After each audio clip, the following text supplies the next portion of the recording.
Hey guys, we are outside today. Welcome or welcome back. My name is Gabrielle and I'm the artist known as Gem.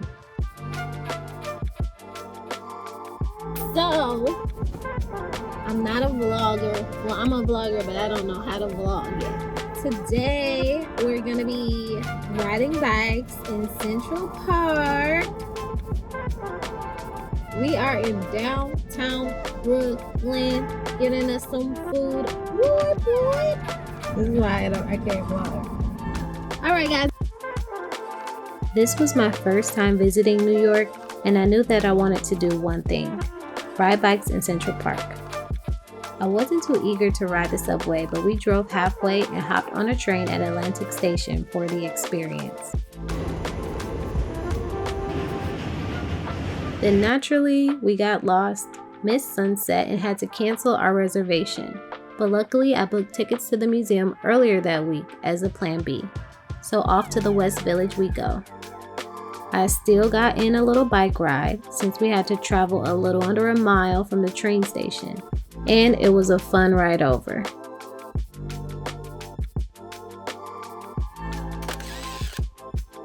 Let's explore the Whitney Museum of American Art. Starting from the top. On the 8th floor, we saw 18 live citrus trees. This installation inspired by Newton Harrison's 1972 survival piece number 5, Portable Orchard, explored alternative food systems amid environmental decline. Next, we made our way down to the permanent collection, and this piece popped right out at me.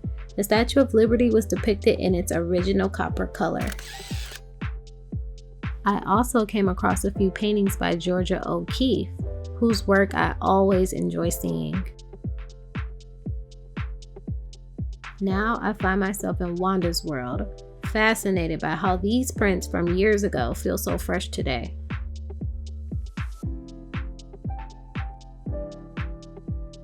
I'm not too familiar with Wanda Gogg's work, but it feels timeless and reminds me so much of Inktober pieces I've seen from other artists. Clearly, I have some catching up to do.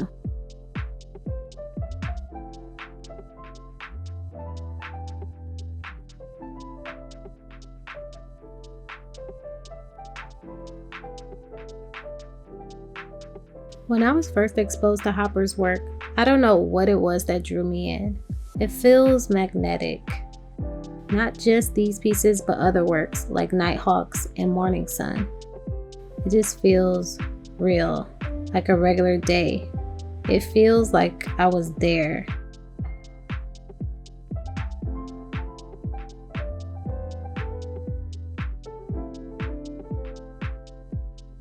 I found this interesting. It took over 7 years to create this piece. The process involved repeated layering and chiseling of paint. It began as a piece called Death Rose, but evolved into The Rose. Off to floor 6. In the Shifting Landscapes exhibition, I was immediately drawn to the central installation, Ghost Forest Baseline Y. The remnants of 40-foot trees from a previous Madison Square Park installation addressing climate change. These works were all a part of sub-themes, Earthworks, and Another World. The pieces that I loved the most were these sculptures from New York cityscapes. They were striking in person, and there's a Basquiat. I was deeply moved by this next piece.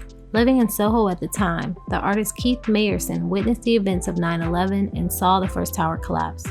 He turned to painting as a way to confront his memories and honor the victims. Now for the main event, the Edges of Ailey exhibition. In a massive 18,000 square foot gallery, it featured a stunning video montage, works by over 80 artists, and showcased rare archives. The exhibition even offered live dance performances by the Alvin Ailey American Dance Theater, if booked in advance. It was a breathtaking tribute to Ailey's legacy. Something that I found to be very impressive about the Whitney was its abundance of outdoor space. There are terraces on floors 5, 6, 7, and 8, with beautiful views of the city and the Hudson River. Let's hit the last gallery. It was a bit crowded, but these prints stood out to me by Wendy Red Star. From her series 1880 Crow Peace Delegation, these works highlighted Native history and heritage through notations on their traditional garments. We had a long day, so we skipped the gift shop, but this visit was definitely worth it. I know a lot of people may not be impressed with American art, but I'm very American and very much a fan and student. I didn't spend much time in New York, so there's still so much to explore. If there are some must-see spots that you'd like to recommend, please leave your comments because I will definitely be back.